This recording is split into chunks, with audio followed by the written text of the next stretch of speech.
Hi guys, welcome back to this house of fashion. Hope you have a wonderful day. Today's episode is going to be based on how to cut this straight dress with a overlap belt, that big belt you're seeing on the screen. So I'm using these two fabric to cut it out. You can see this is a plain fabric and this is a ball bearing fabric. You can see they are mixed together. This is 3 yards and also this is 3 yards. So I'll be mixing the two together to cut the style out. This is going to be for the skirt and this is going to be for the upper part, which is the half cut and the sleeve. So let me start with the skirt first before cutting the upper part. So the first thing I'll be doing here is taking 45 inches out for the skirt, and then I'll be folding my 45 inches in 4 places. Now I'm cutting for both back and front.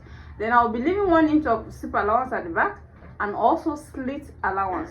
So this is the 45 inches that's been folded into 4, leaving my zip allowance at the back, you can see, and also the slit allowance. Now the slit allowance is going to be at the down part here, and the zip allowance is going to be from the waist to where you want your zip to reach.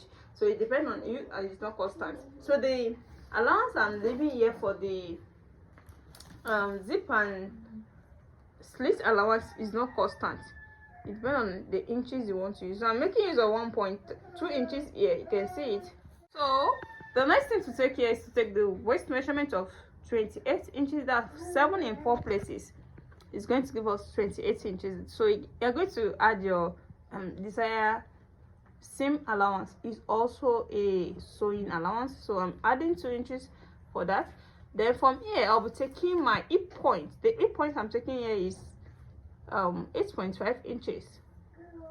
You can see the hip measurement is 37 inches, so I'm going to divide it into 4.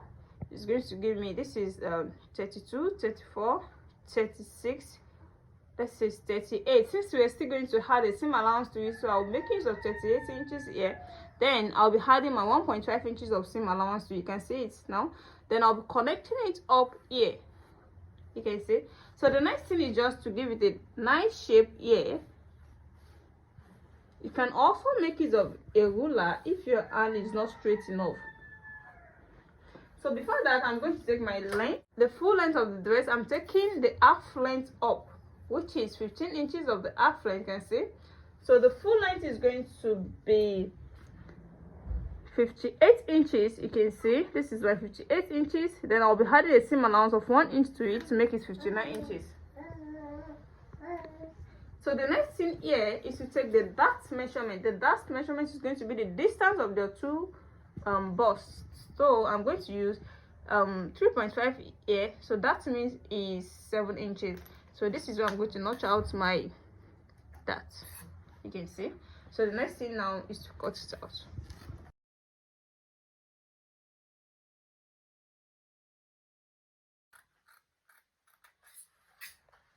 So this is now the shape of the skirt. You can see how beautiful this turns out. If you cut it exactly the way I cut mine, it's going to turn out nice like this. This is where I'm going to bend it up to the main length. You can see it can as well notch this area, just for you to know the particular area you want to use. You can see it now, it has been notched. So the next thing to cut out now is the half cut. So this is for the half cut. This is 15.6 inches. The 0.6 inches is going for the seam allowance. So no, the actual half cut is 15 inches. So I'll be folding this into 4, leaving my zip allowance at the back.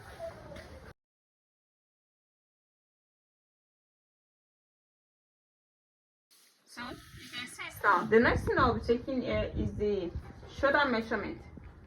The shoulder measurement of 7.5 inches.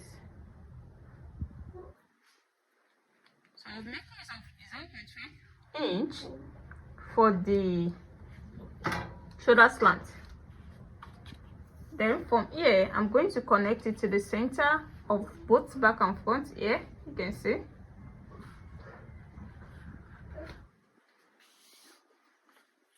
So from here, I'll be taking my armhole measurement of 7 inches for the armhole. Then I'm taking my bust measurement of 33 inches. this is 32, this is 34. So since I'm still going to add a seam allowance to it, that's why I'm using that. Then with 2 inches of seam allowance, then I'll be making use of my armhole core to bring out the shape of the armhole.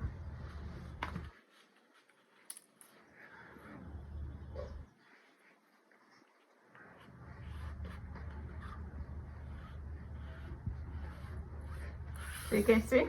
Then from here, I'll be taking my waist measurement of 28 inches. That's 7 in 4 places. Is going to give us 28 inches with a seam allowance of 2 inches. Then I'll be connecting them together to the bust. Then from here, like this, the next thing here is to cut it.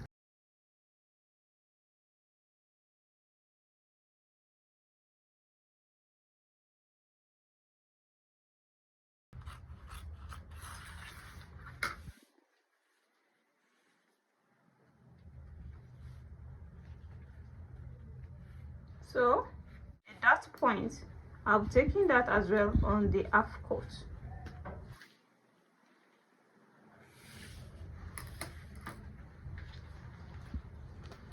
It's going to be 3.5 inches.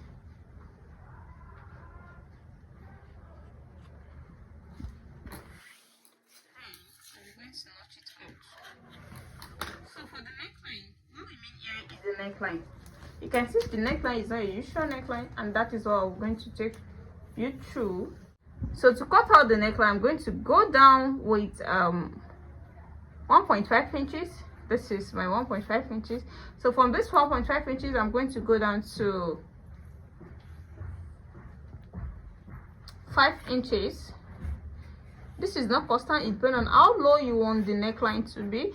So from here, I'm going to go down like this, just a slant line to the edge here, a slant line like this.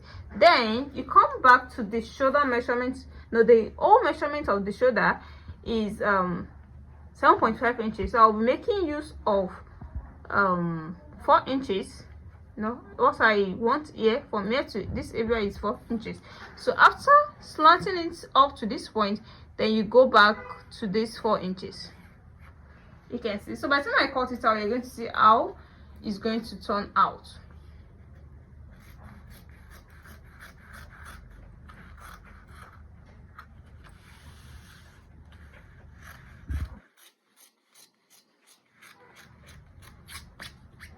So this is how we are going to cut the neckline. You can see it from 1.5 inches I go down to 5 inches.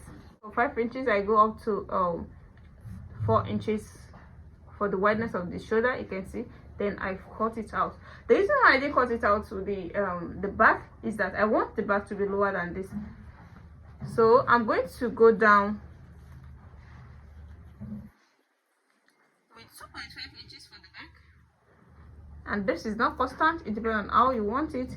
To that same point you cut for the front, so you have to make it you can do it 2 ways. You can as well cut it together and come back to lower the back, so it depends on how you want it to be.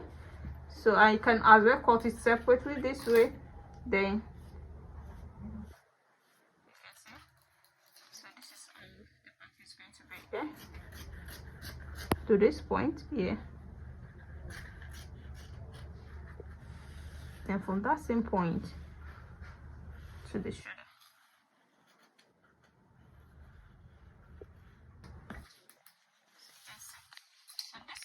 Front neckline, you can see. So by the time we turn it, it's going to come out nice. So this is the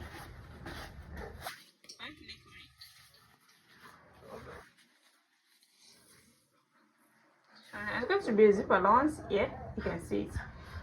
So you can make use of a facing and make use of gum steel, so it will be hard and the shape is going to come out nicely when you turn it to the facing. You can see now, this is the one. So the next thing to cut out here is that straight cut you're seeing at the front.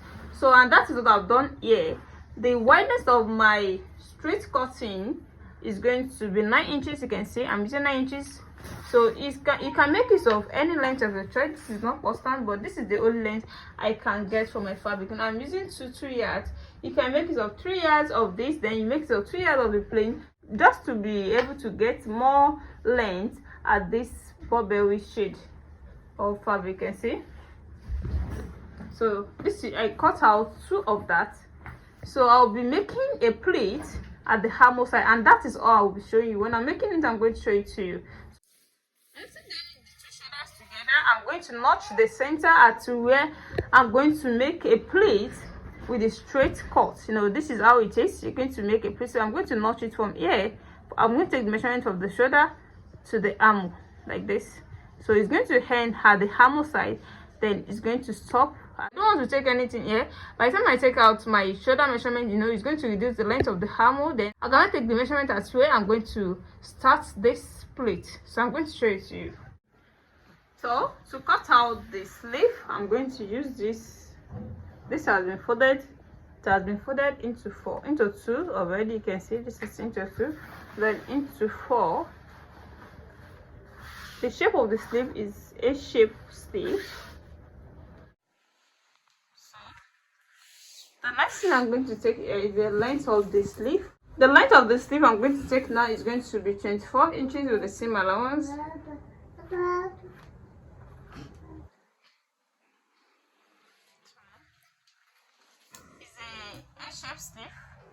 It's an A-shaped sleeve.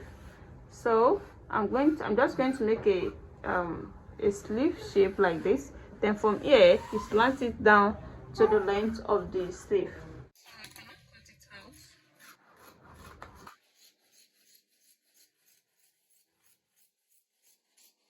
So here the sleeve, you can see. So I'm going to notch the center.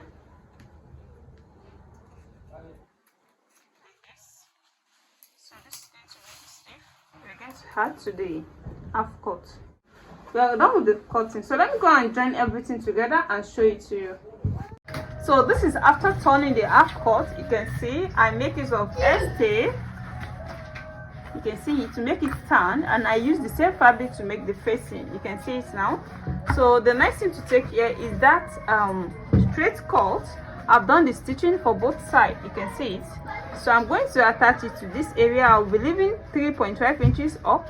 Then I'm going to start my pleat. Then from here, because of the allowance of the bust, I'm going to leave 1 inch. Then I will start.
Welcome back. This is after joining all the cuttings together. You can see this is the belt, the big belt.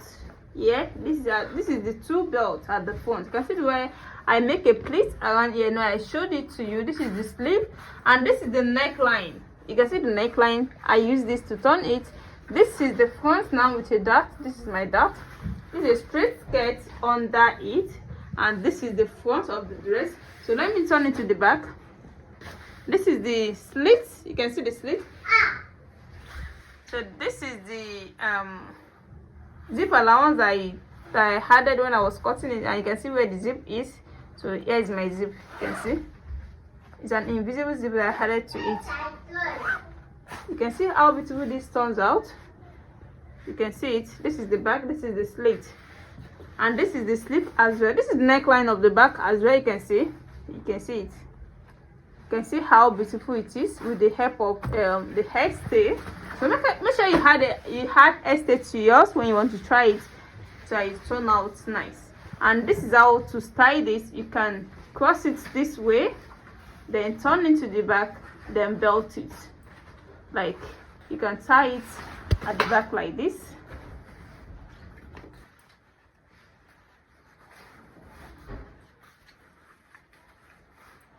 You can make it a bow at the back. You can see how it's going to be at the front. You can see. So if you're watching me for the first time, you're in the right space to be. Make sure you subscribe to my channel and also on your notification bell so that whenever I upload any suitable tutorial, you'll be notified. See you in my next class. Bye.